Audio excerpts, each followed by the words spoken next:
Saudari-saudaraku terkasih dalam Tuhan Yesus Kristus, selamat pagi dan berkah dalam. Kita berjumpa kembali dalam renungan harian Senin 13 Mei 2024. Seperti biasa, bacaan Ekaristi hari ini kita jadikan titik permenungan kita.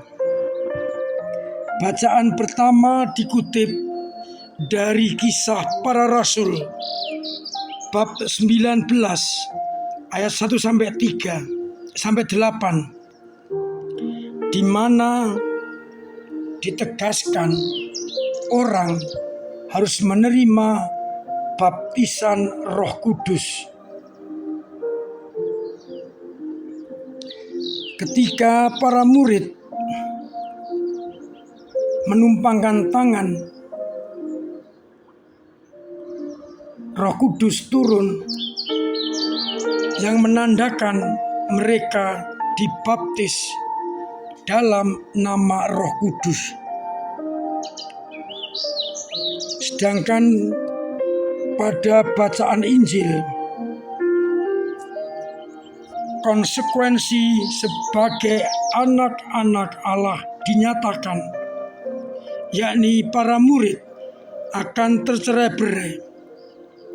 Namun tidak perlu cemas dan takut, karena Allah telah mengalahkan dunia. Saudari-saudaraku terkasih, baptisan sebagai tanda diangkat menjadi anak-anak Allah disempurnakan dengan penerimaan Roh Kudus. Baptisan Yohanes adalah baptisan pertobatan, maka disempurnakan dalam baptisan Roh yang dicurahkan oleh Bapa kepada kita.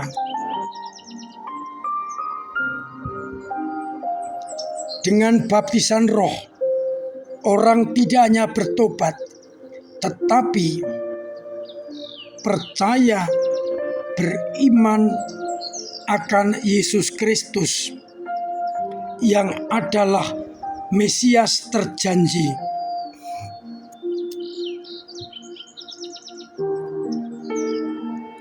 Maka orang semakin disempurnakan,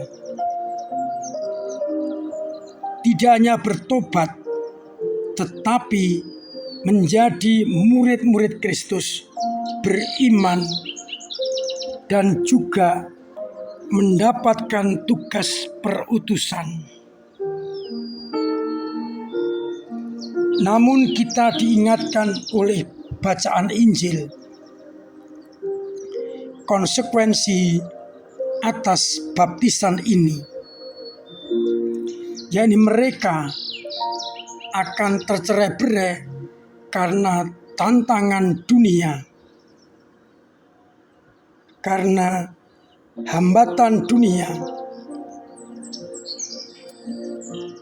Namun kita juga diingatkan, kita tidak perlu takut, karena Allah telah mengalahkan dunia, sehingga Ia akan membantu kita untuk mengalahkan tantangan-tantangan dan godaan yang datang dari dunia dengan Roh Kudus-Nya. Oleh karena itu, sebagai anak-anak Allah, kita diingatkan konsekuensi menjadi orang yang dibaptis, dipenuhi dengan Roh Kudus, dan percaya kepada Kristus. tantangan, kesulitan, dan hambatan dari dunia akan kita terima. Namun kita diingatkan, kita tidak perlu takut.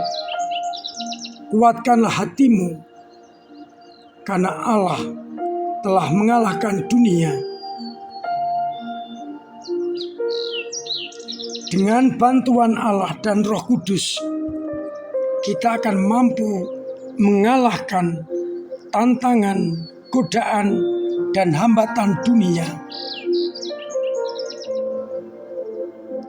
Yang perlu kita sadari bahwa kita sebagai anak-anak Allah menerima konsekuensi, akan dikucilkan, akan dihambat, bahkan dikatakan dicerai-beraikan. Namun kita tidak perlu takut,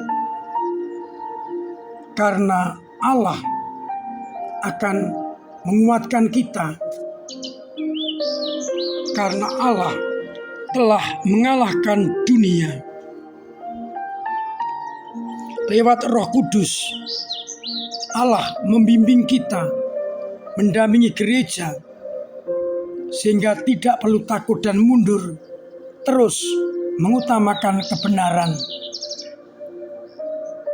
Sekalipun kita tercerai-berai, namun Allah mengasihi, mendampingi, membimbing kita.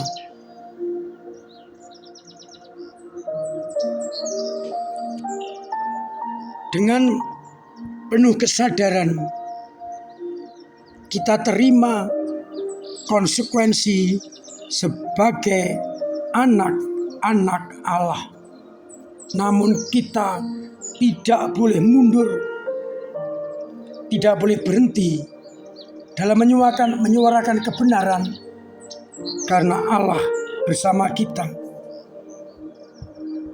Oleh karena itu, mari kita selalu mendengarkan suara Roh Kudus, agar akhirnya kita mampu untuk juga mendengarkan suara Allah yang akan membantu, membimbing kita mengalahkan rintangan dan tantangan dari dunia.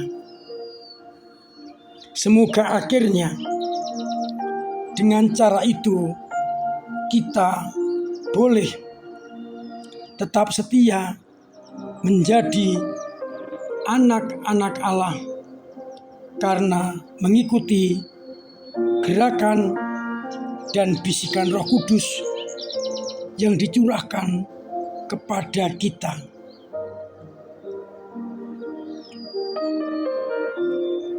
Semoga akhirnya juga kita bertahan dalam situasi apapun yang kadang-kadang melemahkan iman kita. Namun berkat kuasa Roh Kudus, kita akan mampu bertahan dalam iman dan kebenaran. Tuhan memberkati kita sekalian. Amin. Marilah kita berdoa.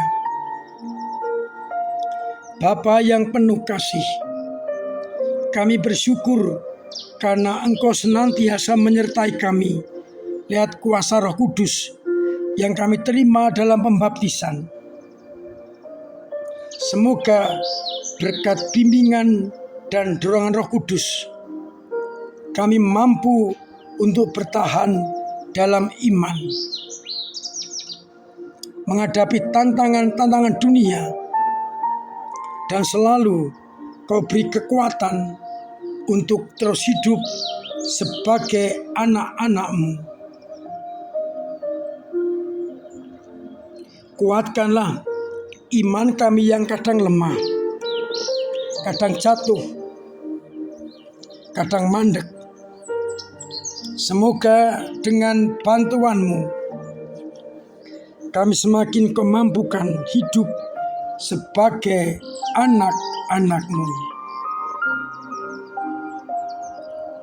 Semoga umat-Mu yang sakit Engkau sembuhkan, yang beban berat Engkau ringankan, yang punya persoalan Engkau bantu mengurainya, yang kesulitan ekonomi Engkau bantu lewat sama dan usahanya Engkau beri keberhasilan, agar akhirnya umat-Mu tetap mengalami cinta kasih-Mu. Untuk itu, sertai dan bantu kami dengan berkat-Mu sendiri, Bapa dan Putra dan Roh Kudus. Amin. Saudari-saudaraku terkasih, tetap saya anjurkan, saya ingatkan, bahkan setengah saya wajibkan untuk tetap mengusahakan pola hidup sehat dengan melaksanakan protokol kesehatan dengan baik, agar kita terbebas dari virus corona.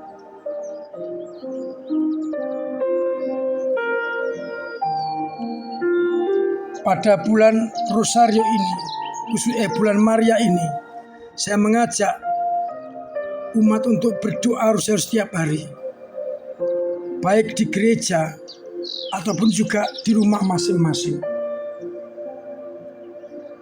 agar akhirnya semangat dan teladan Maria menjadi semangat kita bersama.